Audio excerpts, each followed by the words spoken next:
you begin to notice that the things that you lightly are contemplating are flowing easily into your experience.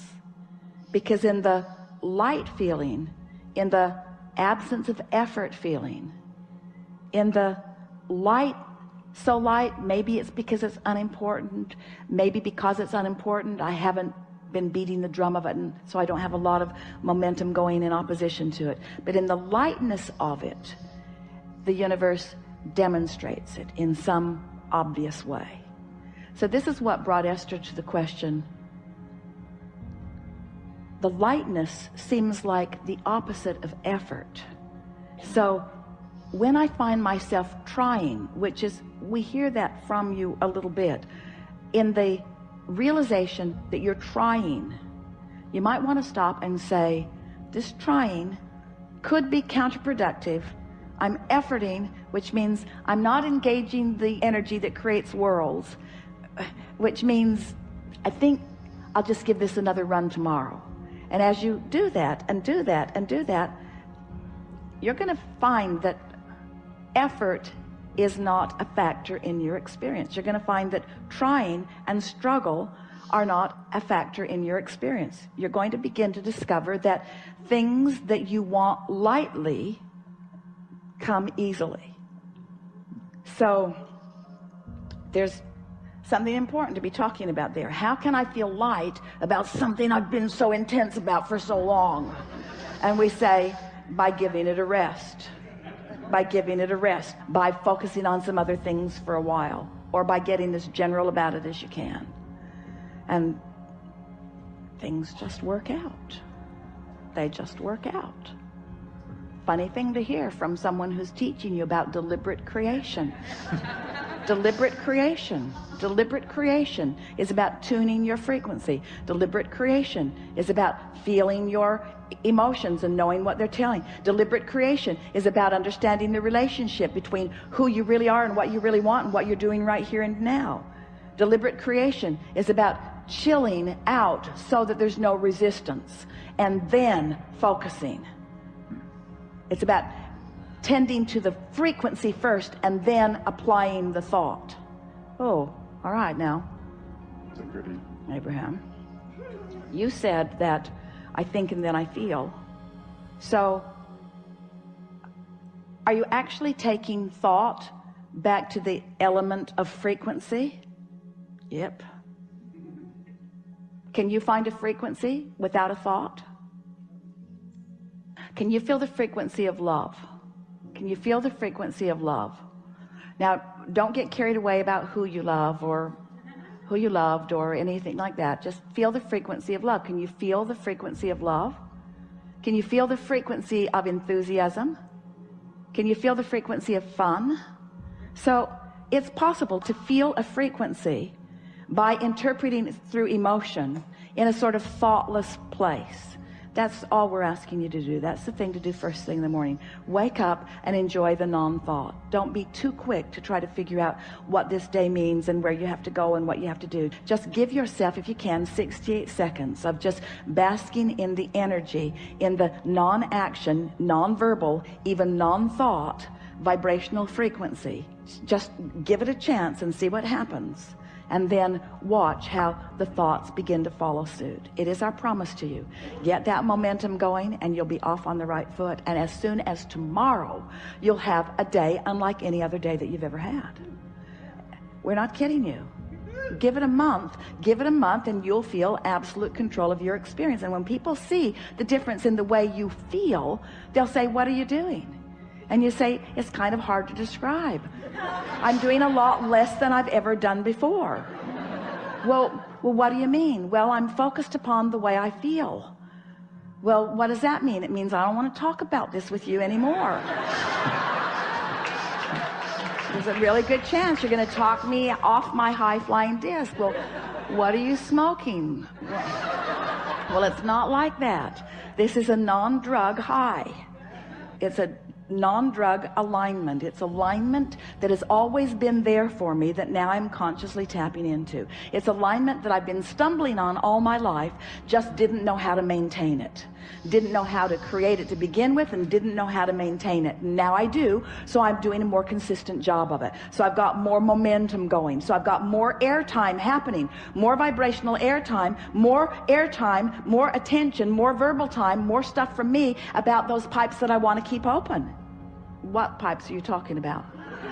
Well, you see, there's this path of least resistance between me and everything else, and it's a path of least resistance between me and what I want, and it's a path of least resistance between me and what I don't want. It's a path of least resistance, and I'm just keeping the pathway open on the things that I care about. Well, how do you know the difference?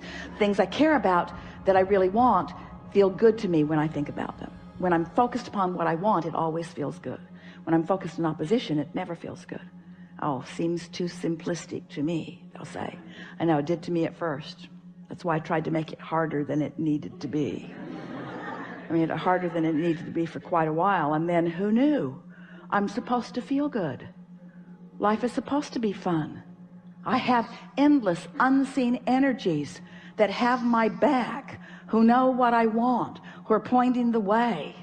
I had no idea the leverage, the creative energy that was available to me until I started pointing it. Well, what have you accomplished with this? Well, I feel great. I know, but what else?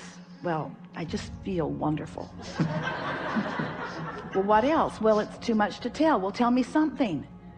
Well, I just feel great. I feel great, and mostly nice people are around me, and people who used to bother me aren't coming around, and some of them that used to bother me don't bother me anymore. And ideas come more easily to me. I'm more intuitive. I'm more clear-minded. The things that occur to me occur in better timing. So when I act on them, I get more immediate results. The things that I want are just flowing into my experience. My day-to-day moments are really exciting. I used to look forward to a vacation and kind of put up with everything before it, and now every day feels sort of like that vacation. I have that lighthearted feeling all day, even when you're at work. Yeah, especially when I'm at work, because I feel purposeful there, and I feel momentum there, and there's this give and take thing that happens with me at work where we're all winning as a result of our co-creating together. It's some of the best time that I spend is when I'm at work. So many lovely people in this world. Have you noticed? Well, not so much. I haven't noticed that so much. Well, that's because I'm on my high-flying disc. I know that that's what. Well, now tell me about this stupid disc. How did you get on this high-flying disc? I was born there. I was born there. I talked myself out of it with a lot of help from others who had forgotten about it too. But no, I mean, how did you get on it today? Well, I thought you'd never ask.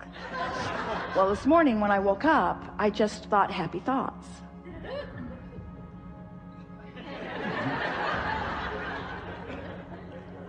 So that's your philosophy. You just think happy thoughts. Yeah, I stopped watching television for the most part. There's some shows I really like that I am recording and watching, fast forwarding through all the commercials, which means television won't be around for long because, yeah, just think happy thoughts. Hang around with people who feel good mostly. Think of reasons to feel good, but mostly I just get up looking for a reason to feel good and almost always find it immediately. And then I milk it.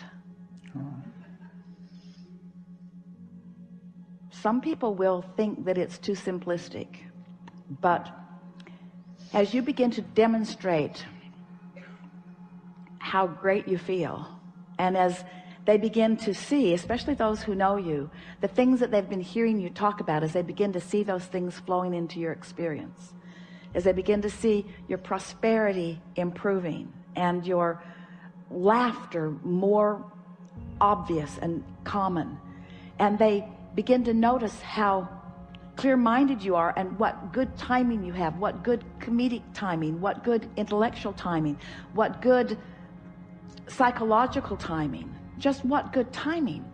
it's going to be so noticeable. You are going to be such powerful demonstrators of those who have accessed and harnessed and directed the energy that creates worlds, that a sort of euphoric feeling of joyful invincibility is going to be yours, to the point that when people point out even the most serious seeming from their perspective of problems, you're going to stand solid in your knowing of all is wellness, and you're going to support them in the same way that Source supports you, by not freaking out because they have chosen a lower flying disc.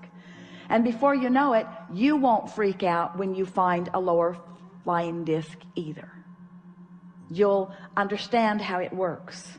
You'll understand that, this is just a step one moment, and that's all part of the process. I'm predominantly now, for the first several years of my life, I was predominantly in step 3 because I was born that way. Then those around me began insisting that I become more accountable, which meant try to compensate for their inability to stay on their disc. We hope you heard that in the way we meant it. So then I had sort of a rough ride for a while, where I was having predominantly step 1 moments. What are step 1 moments? Contrasting moments where I know what I don't want, so I know what I do want. I know what I don't want, so I know what I do want. So I was asking for quite a few years of my life. I was predominantly doing step 1 moments, stumbling accidentally into alignment, but not really knowing what I was doing. But it was a good plan, because during that step 1 phase of my life experience, all of you have passed through that now, I filled my vortex with all kinds of specifics that matter to me.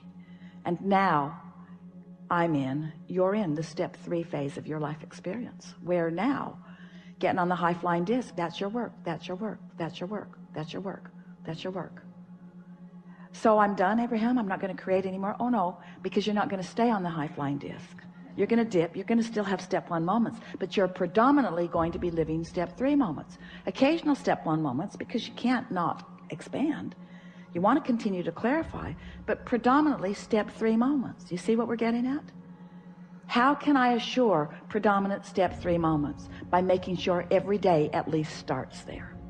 And if we have done the best sales job that we have ever done about anything, we've convinced you to at least give it a go, to at least try to see what happens. And we would so love a repeat of this gathering with these identical magnificent beings 30 days from today, to hear from you what has happened since you have found and established and maintained and enjoyed and understood what it feels like to be on that light-hearted, good feeling high flying disc.